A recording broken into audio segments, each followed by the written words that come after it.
Welcome back, my fellow night owls, to another descent into darkness. Here, in the echoing silence of the internet void, we gather to whisper tales that would chill the bravest heart. Tonight, we venture into the unsettling stillness of abandoned places, where shadows hold their breath and every creak whispers a promise of fear. 3 tales await us, each a chilling encounter within the desolate halls of deserted shopping malls. Dim the lights and let the unease seep in. Picture this, an endless expanse of polished floors reflecting nothing but the cold, flickering fluorescence of emergency exit signs. The air hangs heavy, thick with the silence of 1,000 unanswered whispers. This is the Westfield Mall after midnight, a concrete carcass haunted by the ghosts of commerce past. Our story begins with a man named Frank, a weary security guard working the graveyard shift. Frank, a man of routine and quiet fortitude, found solace in the mall's eerie calm. Or so he thought. His nightly patrols were a symphony of echoing footsteps and the gentle hum of distant machinery. He knew every corner, every shadow, every trick of the light. But tonight, something felt different. A subtle shift in the air, a prickling at the back of his neck. As he rounded the corner by the deserted food court, a cold gust of air, out of place in the mall's controlled climate, washed over him. It carried with it the faintest hint of perfume, a floral sweetness that sent a shiver down his spine. He stopped, holding his breath, straining to hear anything beyond the rhythmic thump of his own heart. Then, he saw it. A flicker of movement at the edge of his vision, a pale blur against the darkened storefront of a long-closed boutique. He swiveled, shining his flashlight towards the movement, but found nothing. Empty mannequins stared back at him, their plastic eyes reflecting the harsh beam of his light. He tried to dismiss it, to chalk it up to the fatigue playing tricks on his mind. But the unease lingered, a cold stone in the pit of his stomach. He continued his patrol, his senses heightened, every creak of the building sending a jolt of adrenaline through him. As he passed by a children's play area, now shrouded in shadows, he heard it again. A soft giggle, high-pitched and chillingly familiar, echoing through the desolate playground. He spun around, his flashlight beam dancing across the plastic slides and silent carousels. But there was nothing there.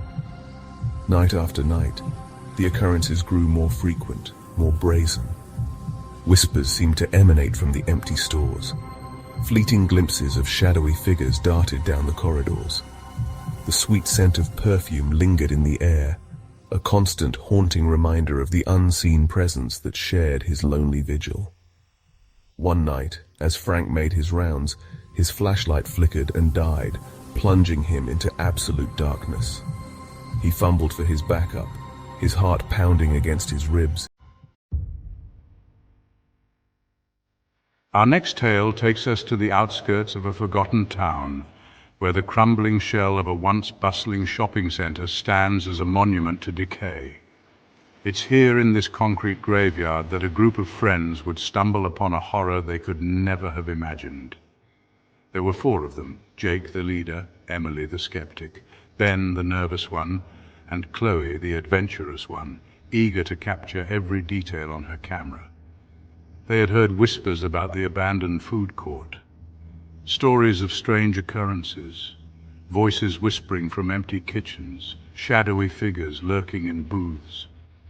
Drawn by the thrill of the unknown, they stepped through the shattered glass doors. The air grew heavy, the stench of decay thick in their throats. Sunlight struggled to penetrate the grime-coated skylights. The remnants of forgotten meals clung to the tables. Chloe began documenting their exploration. The others stuck close together, their whispers echoing eerily. As they ventured deeper, the temperature dropped. They could hear their own breath in the unnerving silence. Jake led the way, his bravado a thin veil for his unease. He stopped at a counter, its menu faded and peeling. A sudden gust of wind slammed against his hand. He recoiled, heart pounding. He scanned the empty food court, finding no explanation. The others exchanged uneasy glances. They all felt the shift in the atmosphere. Emily tried to rationalize, suggesting a draft, but her words lacked conviction. The occurrences grew more frequent, more unsettling. Whispers emanated from the darkened kitchens.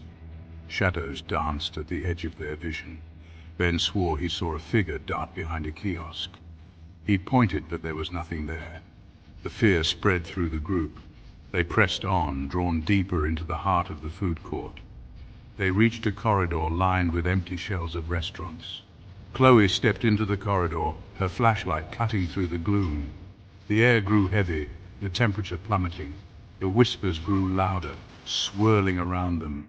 And then the laughter started. It was a high-pitched, chilling sound, filled with mocking glee. It seemed to come from everywhere and nowhere at once. Panicked, the group huddled together, searching for the source. But there was nothing there, only deepening shadows and relentless laughter. Suddenly the lights flickered. One by one they began to extinguish. Screaming, the group stumbled back, grasping for each other in the darkness. Our final tale leads us to the heart of the city, to a towering glass and steel structure that stands as a monument to consumerism. But beneath its gleaming facade, in the echoing silence of the after hours, a different story unfolds. This is the tale of Thomas, the night janitor, and his unsettling encounters with the phantom shopper.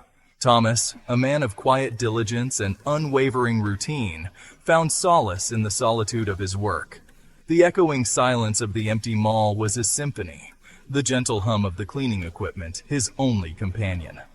He knew every inch of the building, every twist and turn of its polished corridors, every reflection in its gleaming storefronts. Or so he thought. One night, as he made his rounds, pushing his cleaning cart through the deserted aisles of a department store, something caught his eye. A flicker of movement in the reflection of a full-length mirror.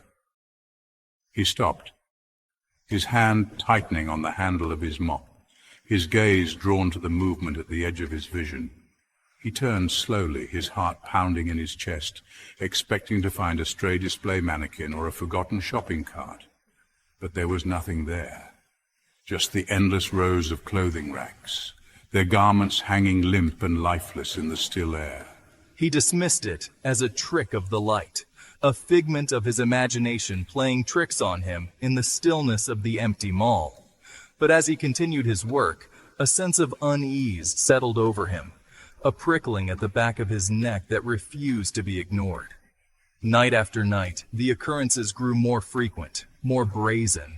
He would catch fleeting glimpses of movement out of the corner of his eye, a shadowy figure darting behind a column or disappearing around a corner. The faint scent of perfume, expensive and unfamiliar, would linger in the air long after the figure had vanished. One night, as Thomas was emptying trash cans in the food court, he heard it, the distinct click-clack of high heels echoing across the polished floor. He stopped, his breath catching in his throat, and listened intently. The sound grew louder, closer, until it seemed to be coming from right around the corner. He peeked cautiously around the corner, his heart pounding in his chest. Standing at the counter of a closed coffee shop was a woman. Her back was to him, but he could see that she was tall and slender, her hair styled in an elaborate updo. She was dressed in a long, flowing black dress that seemed to shimmer in the dim light. She was humming softly to herself as she tapped her long, manicured nails on the counter, seemingly oblivious to his presence. Thomas watched, frozen in place, as the woman reached into her purse and pulled out a credit card. She then proceeded to order a latte, her voice a soft, melodic murmur that sent chills down Thomas's spine. He knew, with a certainty that chilled him to the bone, that he was witnessing something impossible.